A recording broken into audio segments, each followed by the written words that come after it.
Hey guys, thanks for clicking on this video. Today we're heading back to Russia to dive into a serial murder case that really shook up Moscow. A trail of terror and tragedy that's gonna give you chills. This is the creepy tale of Sergey Golovkin, better known as the Fisher. He's got 11 victims under his belt, but most of them are kept under wraps at the request of their families. Only 5 have been officially identified by the police. Welcome back to Felt the Dark, where we dig into the spookiest true crime cases from all over the world in detail. If that sounds interesting, don't hesitate to hit that subscribe button and help us reach 1,000 subscribers. And hey, don't forget to like this video. Your support really means a lot to the growth of this channel. Now let's get started. This journey takes us to a vast country full of history, back to Russia after exploring England in the 1940s.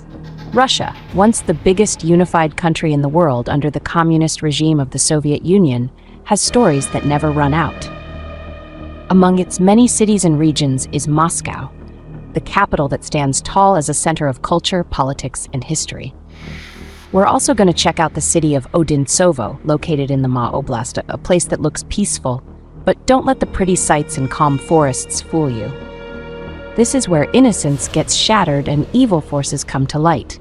Get ready, because we're stepping into a world where darkness hides behind smiles.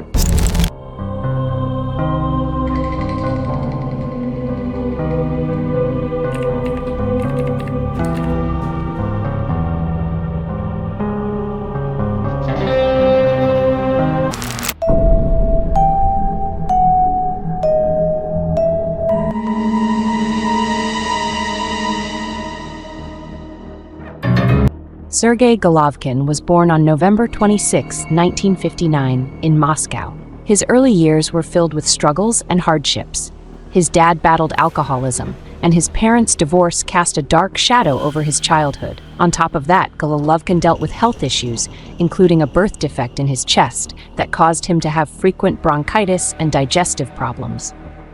Man, it sounds like his life was already giving off major unlucky movie protagonist vibes. In school, Golovkin was known as the quiet kid who often felt out of place.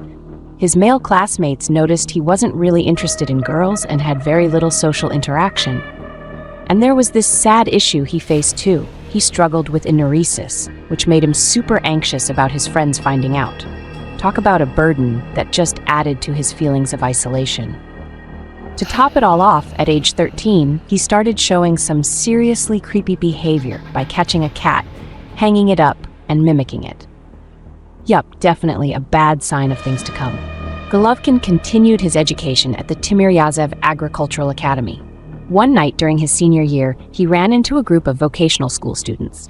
Instead of asking for study tips, they asked him for money. Sadly, Golovkin's wallet was empty, and he ended up experiencing a rather painful celebration.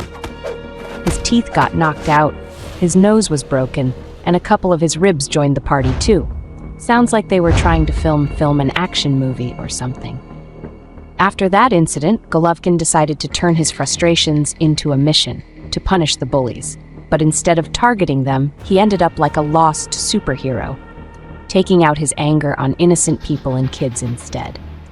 That's when he felt compelled to teach a lesson to those who bothered him. But unfortunately, he got it all wrong and started going after teenagers, especially boys. In 1982, Golovkin graduated from the academy and was assigned to Moscow's first horse farm in the Odintsovo district, where he worked as a horse breeding expert. He was super skilled at his job and even snagged a silver medal at the VDNH trade fair in 1989. Who would have thought that a bullied kid would become a horse expert? It seems like Golovkin wanted to prove he was better at taking care of horses than handling his own life. Despite the red flags, Golovkin continued his higher education at the Tymyr Agricultural Academy, graduating in 1982 at 23 years old. He started working at a racetrack before becoming a breeding expert at a farm in Moscow. His talent in animal husbandry earned him awards. But even though he was doing well professionally, he was still haunted by dark thoughts and urges deep down inside. Tragically, Golovkin's moral decline kicked off in 1984 when he tried to kill a young boy, which was a pretty ominous sign of what was to come. Who knew that from caring for horses, he would choose a much darker path? During his downtime at the farm, Golovkin often wandered near a pioneer camp and children's institutions, scouting for targets to satisfy his twisted desires. Although he had tried to kidnap and attack a boy before, it wasn't until 1984 that he committed his first serious crime. While taking a stroll outside the pioneer camp, he spotted a boy smoking outside the fence. Golovkin dragged the kid into the woods and tried to choke him, but when the boy passed out, Golovkin suddenly panicked and ran away. Seems like his first practice left huge scare. Unfortunately, it also fueled his drive even more.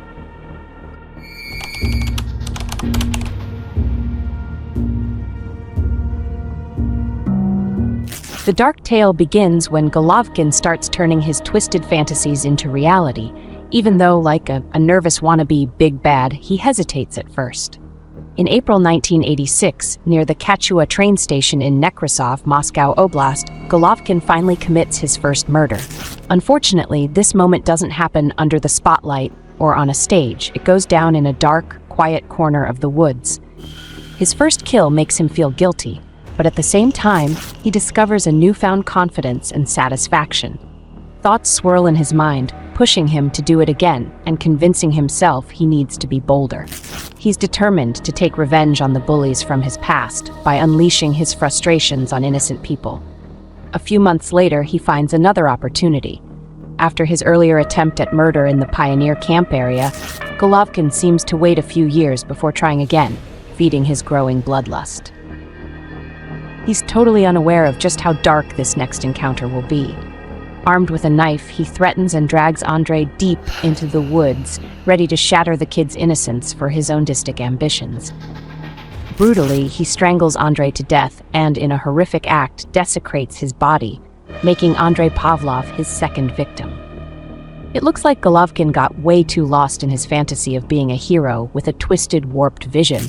Rather than going after bad guys, he targets innocent teens. Like a misguided supervillain, Golovkin ends up being a threat to the innocent in the community, leaving behind an ever-growing trail of tragedy. Don't miss this exciting story. Watch this video until the end to get all the surprising detail. If you enjoy the content, don't forget to like, comment, and subscribe to our channel. That way you won't miss out on any other interesting videos. Join our community and enjoy various exciting stories every week.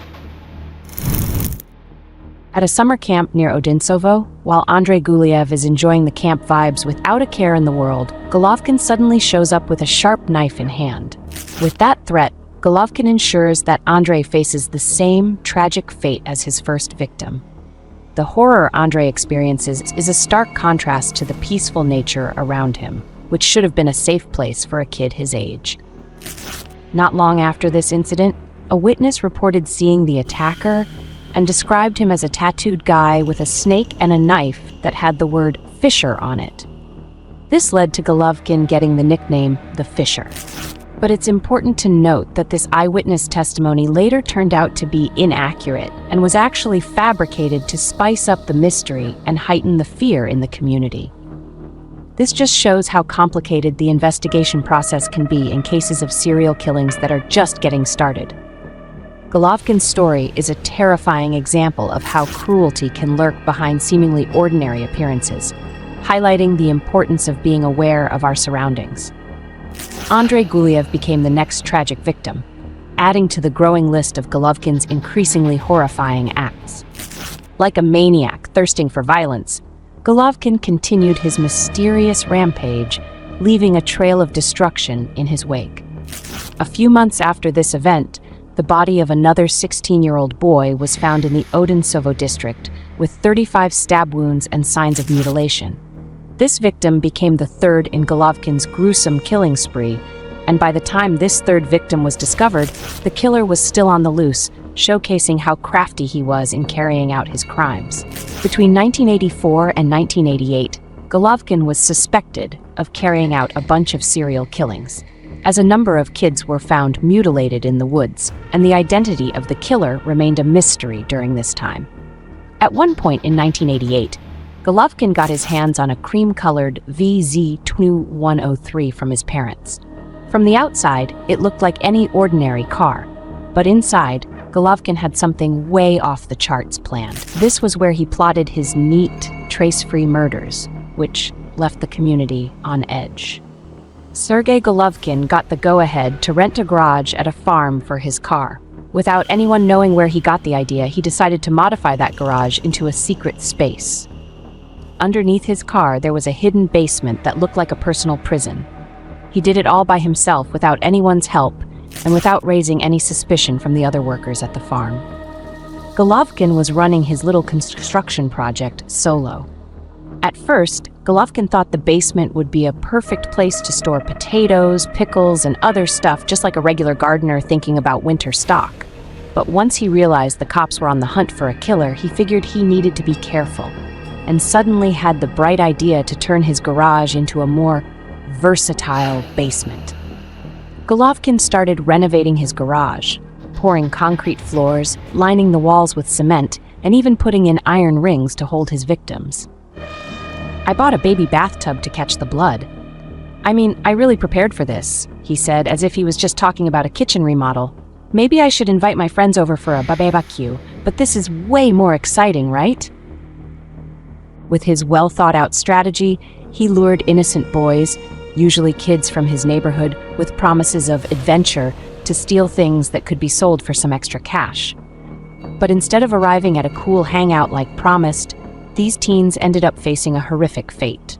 They probably thought they were going to find treasure, but what they got was an adventure that wasn't on any map. Starting in August 1990, Golovkin unleashed unmatched terror. 8 boys aged 10 to 16 fell victim to his brutality in that garage.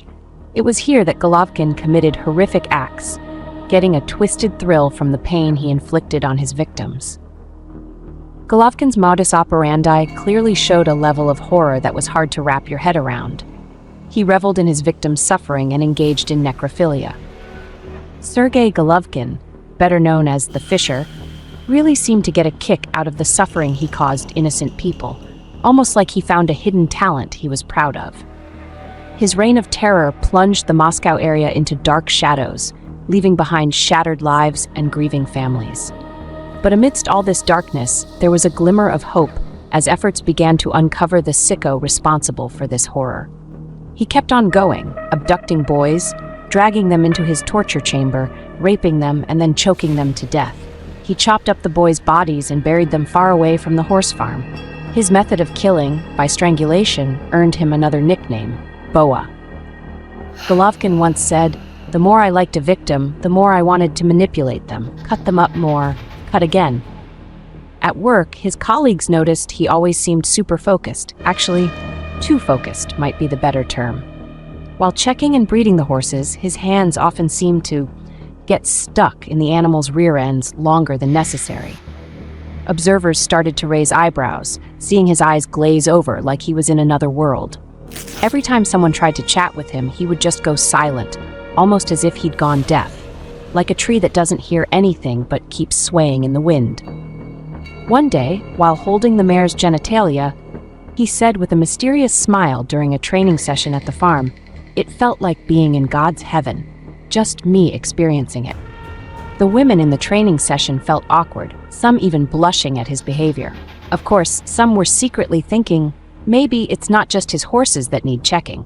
Hey, I'd be up for a checkup too. Ah, you smooth talker. Okay, let's move on to the next part of the story.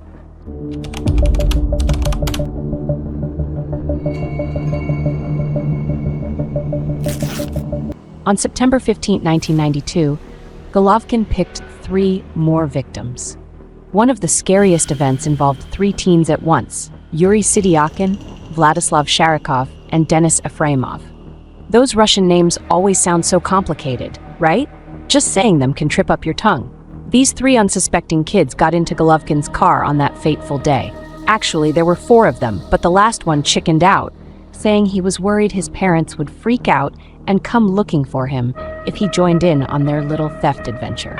So, he decided to bail and head home, leaving his 3 friends to hop into Golovkin's ride for what they thought was just a trip to plan a heist at some warehouse. Of course, they had no idea that waiting for them in the driver's garage was unimaginable horror. Once they arrived, Golovkin made them go into his secret basement, where he unleashed his brutality. Yuri Sidyakin, one of the 3, was forced to watch as his friends were tortured, while Golovkin sadistically informed them who'd be next. Yeah, he coldly turned the death order into a twisted show, like a director relishing the power on a stage he created himself. Tragically, Golovkin even took the time to indulge in their suffering, adding to the brutality by making his victims witness the horrific acts they were forced to endure. The horrifying reality was that he found satisfaction in the fear and terror he spread among his victims, a satisfaction that was clearly very, very twisted. 3 weeks later, on what seemed like a regular day, October 5, 1992, a group of mushroom pickers accidentally stumbled upon the tragic remains of the 3 victims who had already decomposed badly: Yuri Sidyakin, Vladislav Sharikov, and Denis Efremov, in a dense forest. This discovery shook the community, raising the fear levels so high that not even a nice cup of tea could calm anyone down. As the investigation kicked off, authorities worked tirelessly to identify the person behind all this horror. Little did they know, the mastermind of the crimes was right among them: Sergey Golovkin, the fisher, who had been strolling around without raising any suspicions. Despite his cleverness in covering his tracks, Golovkin's time as a criminal artist was finally running out, and the hunt for justice soon followed, bringing down the curtain on the horrific stage he had built behind the scenes.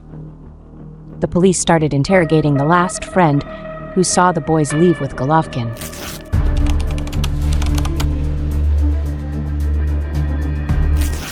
On October 19, 1992, after a relentless investigation, the police finally arrested Golovkin. They caught him thanks to a tip from the 4th victim's friend, the one who didn't join in on the warehouse heist. But Golovkin kept his cool, acting all surprised and denying everything. So, the police had to let him go, at least for a bit. That same day, they picked him up again. This time, Golovkin responded with a casual, yeah, like he couldn't care less. But once the evidence started stacking up, he couldn't keep up the act. When he finally cracked, it all came pouring out. He went on about 11 murders he'd committed, talking as if he was sharing a secret Krabby Patty recipe. Investigators Kostyariov and Bacon were brainstorming surveillance tactics to gather more proof, but their plan got derailed when one officer, in a slip-up, put Golovkin in isolation overnight, messing up the flow of the investigation. The next morning, Golovkin started talking more. In a disturbingly calm voice, he said, "The more I liked the victim, the more I felt the urge to, cut more and cut carefully." In his twisted logic, he claimed that the victims he loved the most got treated extra special, enduring a longer, more calculated kind of suffering. During his next interrogation, Golovkin finally spilled it all. With a creepy calm, he gave all the grim details of the last 3 murders, describing the horrific events as if he were recounting some dark adventure tale. The police wasted no time and immediately searched Golovkin's garage.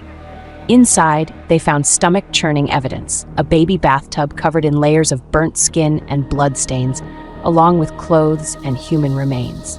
You didn't need to be a top detective to realize this wasn't your average potato storage space. In a jaw-dropping confession, Golovkin admitted to committing 11 murders and even pointed out where he'd dumped his victims' remains. The web of lies he'd carefully woven started to unravel, exposing the full extent of the horrors he'd been hiding. As the truth came to light, both the Russian public and government were left shocked, wondering how serial murders could happen right under their noses. After all, stuff like this only happens in Western movies, right? Investigators concluded that Golovkin was medically sound, but diagnosed with schizoid personality disorder and psychopathy. Yep, a special combo that, instead of academic achievement, led to one of the darkest real-life horror stories ever told.